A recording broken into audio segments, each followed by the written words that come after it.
Yo tout le monde, c'est Sku, aujourd'hui on se retrouve pour une nouvelle vidéo. Générique. Regardons les news. Probablement encore des faits causés par des libéraux. Parce que Se comporter correctement, c'est jouer le jeu de l'extrême droite. Avoir de l'éducation, c'est jouer le jeu de l'extrême droite. Parler sans insulter, c'est jouer le jeu de l'extrême droite. Respecter les règles, c'est jouer le jeu de l'extrême droite. Alors j'ai enfin pu regarder le post de Margaret Stern. Et le post, enfin la vidéo dure 5 minutes, alors je vais juste faire un résumé. En gros, elle parle d'un média qui a mis en avant une personne noire qui fait de la peinture, et le média dit tout simplement: «Oh regardez, ce noir, il fait de la peinture, donc c'est incroyable», alors qu'en réalité, c'est un peintre comme un autre, c'est pas genre un grand peintre comme ça, donc le mettre en avant alors qu'il fait juste de la peinture et que derrière le média lui dit «Oh c'est bien, tu as peint», comme si on parlait à un enfant de 4 ans qui dessine. C'est, je trouve très, humiliant pour cette personne noire qui pourrait mieux faire, et en gros, ils sont en train de dire: «Ah, en gros, c'est pas mal pour cette personne noire qui en plus vit en banlieue, pa c'est compliqué par rapport à une personne blanche qui aura des privilèges et qui aura plus de talent à faire de la peinture». En mode, genre, ils ont montré une personne noire et le message c'est: «Waouh! Cette personne noire a peint!» C'est et en plus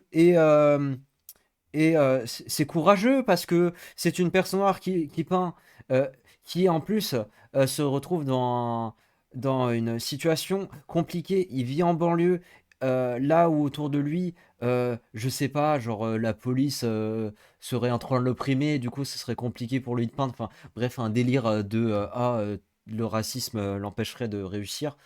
Alors qu'en fait, c'est littéralement le racisme qui, le met en avant dans cette situation, mais qui le rabaisse à son état en mode: «Waouh, c'est bien, tu peins comme ça». Mais jamais genre, ça sera jamais genre: «Waouh, tu peins, c'est génial», mais ça pourrait être encore mieux. Genre, tu pourrais atteindre, des levels, genre, tu pourrais sûrement, peindre des chefs-d'œuvre qui pourraient se retrouver dans des musées. Là, en fait, on lui dit juste: «Waouh, c'est bien, tu as peint une maison, tiens, peins-en d'autres». C'est tout, en fait. À côté, parce qu'il est noir, la vidéo, dit: «Waouh, pour un noir, c'est pas mal». Alors que si on faisait la même chose, genre, sur un peintre qui est blanc, on dirait: «Waouh, ouais, bon, vas-y, il est blanc et puis, c'est un artiste comme un autre, quoi». Vous voyez le 2 poids 2 mesures, quoi. Et bref, le fait qu'on enferme cet homme qui peint, dans cette situation en faisant en le, en lui, en lui donnant absolument aucune critique, en lui disant, pas que ses œuvres pourraient être meilleures, mais juste en disant que ses œuvres sont bien et qu'elles pourront jamais atteindre un autre level. Je trouve que ça, ce n'est pas bien pour, cette personne noire qui, peint, et je trouve ça dommage que, du coup, vous ayez les sauveurs blancs qui lui disent que: «Oh, ce qu'il peint, c'est génial, mais par contre, ça ne pourra pas être assez mieux à cause du racisme. Je suis désolé pour toi». Heu on va l'appeler, je sais pas, on va l'appeler Jean-Michel, hein, un bon nom de noir, hein. En lui disant: «Oh Jean-Michel, c'est trop triste, le racisme t'empêchera d'être un bon artiste. Franchement, tu pourras pas faire mieux, mais c'est déjà pas mal». Je trouve ça dégueulasse que, le média brut, ait fait cette vidéo et que le message derrière, ça soit ça. Alors que le message derrière, ça aurait pu être: «Il est dans ses débuts, il pourrait faire tellement mieux». Là, c'est il il peint et il pourra pas faire mieux parce que le racisme, voilà. Cette vidéo, j'aurais dû la regarder, attendez, je mets la vidéo en pause, je la regarde. OK, donc j'ai regardé la vidéo et c'est complètement con. En gros, il nous cite 5 métiers où, c'est haram, d'y travailler. Le premier caissier, excusez-moi pour le micro. Caissier parce que vous allez sûrement faire passer des produits, haram, du porc ou de l'alcool. Et ce serait haram parce que j'ai pas trop compris en fait. Est-ce que je dois regarder la vidéo ou pas? Parce qu'en fait, tu ne touches pas directement le produit. Enfin, je veux dire, tu touches pas directement l'alcool, la viande non halal ou le porc avec tes doigts. En fait, tu touches du plastique ou du verre en priorité, ou du métal pour les canettes. Donc en quoi c'est haram? Ah, c'est haram parce que tu le donnes à quelqu'un d'autre, peut-être. Ah, comme ça. Mais dans ce cas, bah, en fait, autant ne pas vivre dans un pays où il y a tous ces produits-là. Ce serait peut-être beaucoup mieux. Comme ça, tu pourrais travailler en tant que caissier en toute sécurité sans toucher ces maudits produits qui filent le cancer musulman ou un truc comme ça. Le deuxième métier étant le transport de viande ou même bah, du coup le transport d'alcool, vous avez compris, vous avez compris. Voilà. Le troisième métier étant avocat, et attention, là est le plus drôle. Pourquoi? Parce que euh, le mensonge, mentir, c'est haram. C'est un mensonge, ça aussi.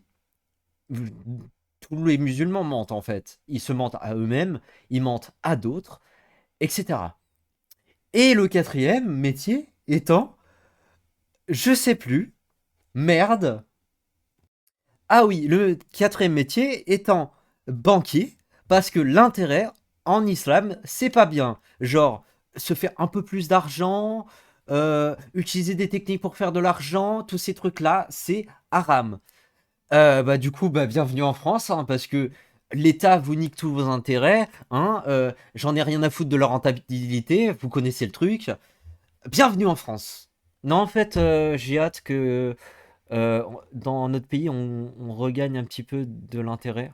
On regagne un peu la valeur de notre travail, ça serait cool parce que du coup, bah, du musulman qui kiffe pas ça, bah, quitterait le pays, quoi, en fait. Si c'est haram, la rentabilité. Alors, cette vidéo, il va falloir que je la regarde aussi. Bon, bah, la vidéo, j'ai pas besoin de la montrer, c'est juste une bonne promo de Jordan Bardella qui argumente bien sur le fait que, oh, les gens qui votent à droite sont tout le temps critiqués en mode ouais, on est des sous-citoyens. Et bref, il argumente pour dire que les électeurs de droite sont des gens comme tout le monde. Voilà. J'ai pas besoin de le montrer, en fait, ça serait perdre du temps, 1 minute 13, bon, ça sert pas à grand chose. Ici, alors ça date, j'ai commenté ce post, je le sais.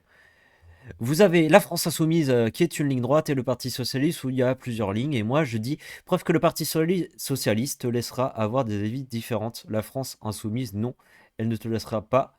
Ils pensent tous pareil et se remettent jamais en question. Là où c'est peut-être faux, hein, parce que en vrai, la France Insoumise et le Parti Socialiste, c'est la même chose. Hein. Ils ont tous les deux une ligne droite. Je veux dire, le Parti Socialiste. euh, bah, les macronistes et LFI et tout ce qui est à gauche, ils ont qu'une ligne droite. Et jamais il y aura l'idée de te laisser avoir une avis parce que ils vont t'insulter, ils vont te déshumaniser et du coup ils pourront te frapper. Du genre, moi par exemple, vu que j'ai une avis différente, je pourrais me faire péter dans la gueule dans la rue, ça sera légitime. J'adore cette vie-là, waouh!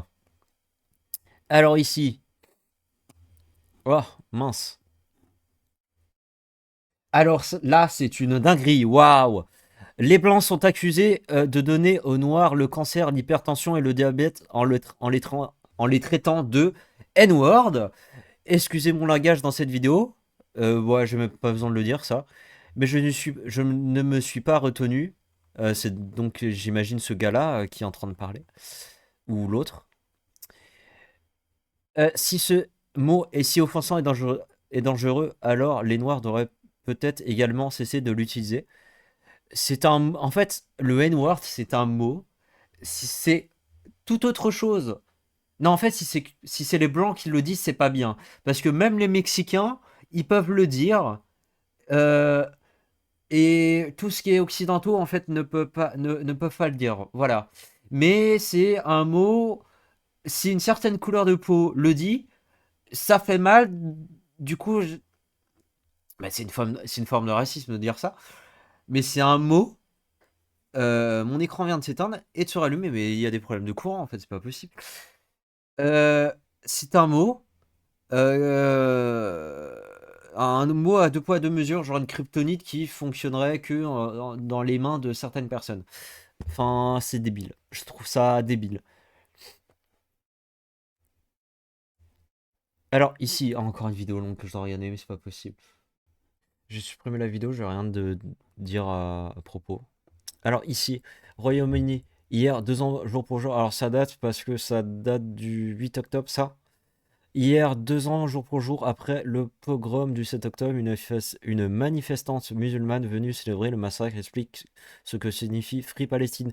La liberté viendra quand les Israéliens retourneront là où ils sont nés, probablement en Amérique, en Pologne, peu importe. Bref, ça connaît pas l'histoire parce que ils sont nés en Judée, là où ils sont actuellement. Waouh! C'est compliqué de comprendre ça. Là où, par exemple, les Arabes, ils sont nés en Arabie ou ce que tu veux. Enfin, bref, ils ont quand même 54 pays musulmans et ils veulent une terre qui est toute petite comme ça sur la carte. Dingue, dinguerie. Alors qu'en réalité, hein, c'est pas que ça qu'ils veulent. Hein. Eux, ils veulent la totalité du monde, que la totalité du monde soit musulmane. Comme ça, tout le monde entier est sous le dogme de l'islam. Donc, ils ont plus de problème et ils dépendent pas des pays occidentaux, par exemple, mais ils ne dépendront que d'eux-mêmes. Et si ils seront dans la merde, ils dépendront que d'eux-mêmes aussi. Si, par exemple, ils ont des problèmes avec un surplus de population, ils vont sûrement faire des massacres. Comme ça, et bah, ils auront de nouveau assez à manger pour tout le monde. Enfin bref, si l'islam est dans tout le monde entier, ça sera une catastrophe. Une catastrophe. J'imagine pas les choses qu'ils pourront faire. Alors déjà que bon, ils vont devoir supprimer une énorme partie de la population, étant donné que aujourd'hui il y a énormément de personnes qui sont sans religion, avec d'autres religions, ou d'une autre orientation sexuelle, ça va faire beaucoup de monde à tuer. Et en plus, il y en a qui sont d'autres ethnies.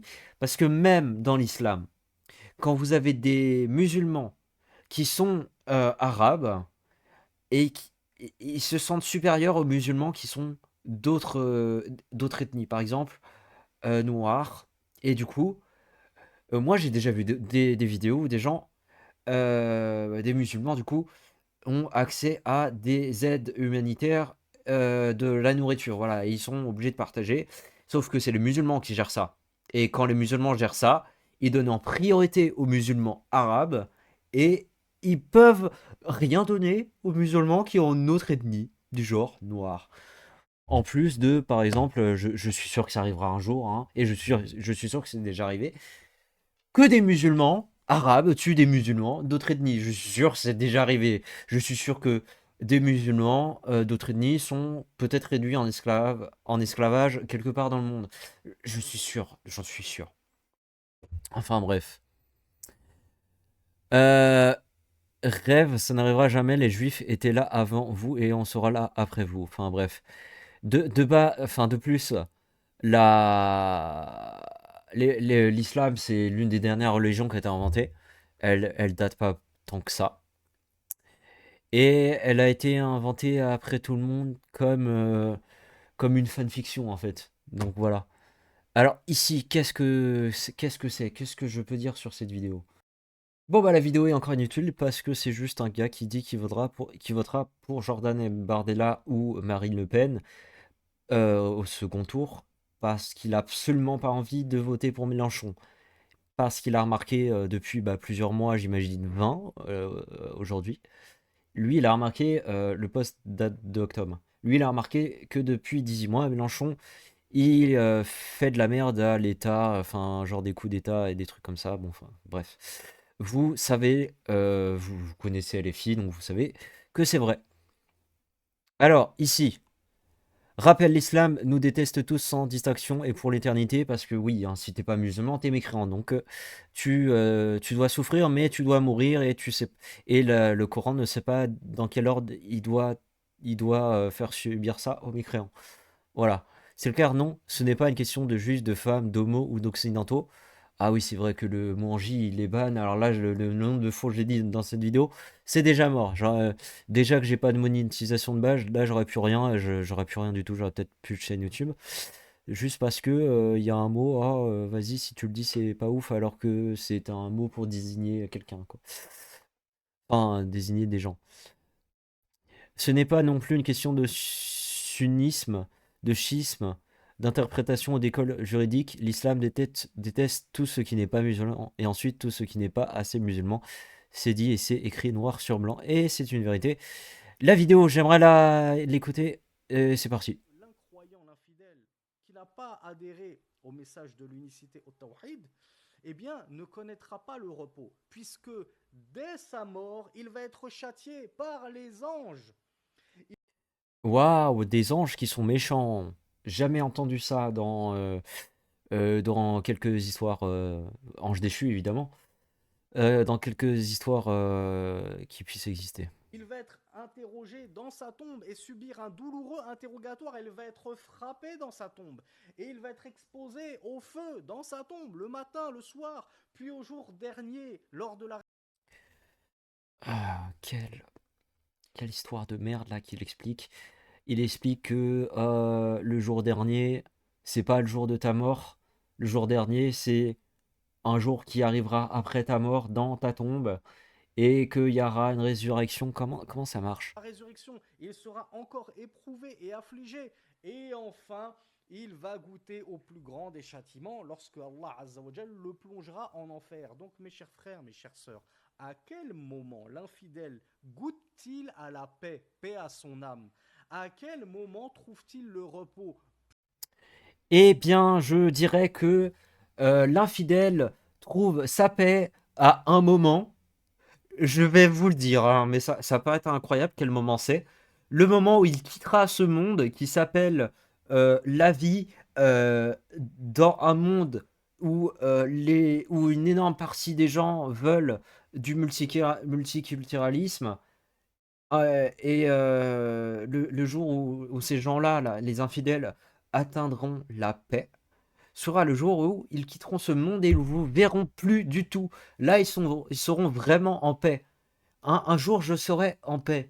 Un jour, vous serez en paix. Un jour, nous serons tous en paix.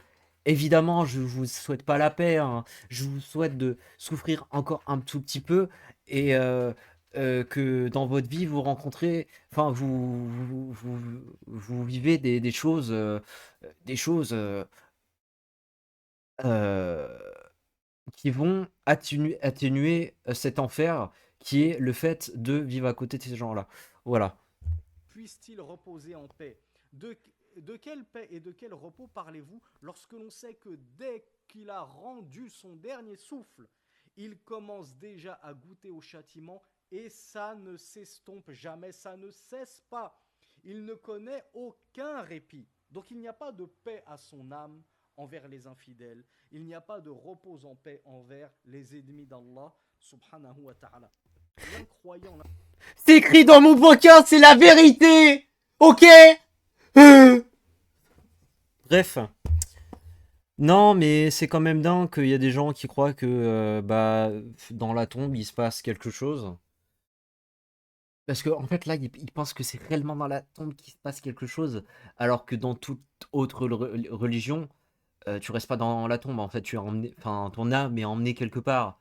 Là où dans la logique de leur truc, euh, t'es infidèle, tu meurs, tu restes coincé dans la tombe. À la fois, tu es transporté en enfer, mais à la fois, tu es aussi dans la tombe. À la fois, tu souffres, mais à la fois, t'es mort. Et à la fois, t'es en enfer, mais à la fois, tu iras en enfer à un autre moment. Et à la fois, tu seras ressuscité. Mais il parle juste de ressuscitation, résurrection, excuse-moi. Mais il dit pas où est-ce que tu seras ressuscité. Enfin bref, c'est waouh. Tous les mêmes mon speech, j'ai mis du temps à l'écrire, à peu près 5 minutes. Et j'ai pas fait de correction. Bref, j'espère que vous avez kiffé cette vidéo. N'hésitez pas à la liker, à la commenter, à la partager sur tous les réseaux sociaux. à vous abonner à ma chaîne YouTube, à me suivre sur tous mes réseaux sociaux et je vous dis à plus.